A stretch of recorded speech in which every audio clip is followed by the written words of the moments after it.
We saw Kate in 1985 come through here, and we fared much better this time. But Kate, the difference is that Kate went in Carabel and made a right turn, where we got saved on this particular storm. Hurricane Michael effects in Tallahassee, Florida.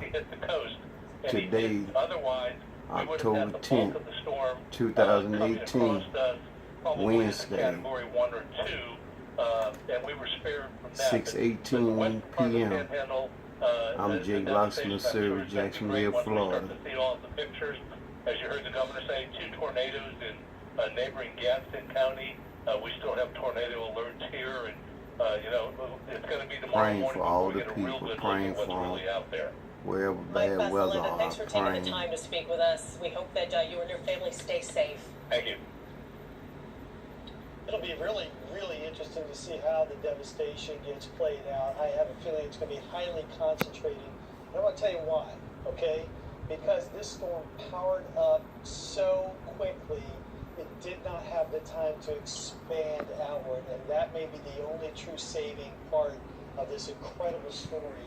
A small punch, but a hard punch. In the areas that were really hit, you're going to be absolutely shocked. Well, you were showing us how that circulation was so tight. As it was tight. big. Yeah. And it really tightened up overnight. You can see the pictures back behind us, and I'm saying that eye, you don't get them better than that in a bad way. Here, take a look at the big picture. And again, here we can see as the storm came in and made landfall. Watch the eye. It's wobble, wobble, wobble, wobble. Oh, wait, forget it. It's a solid eye as it comes on shore.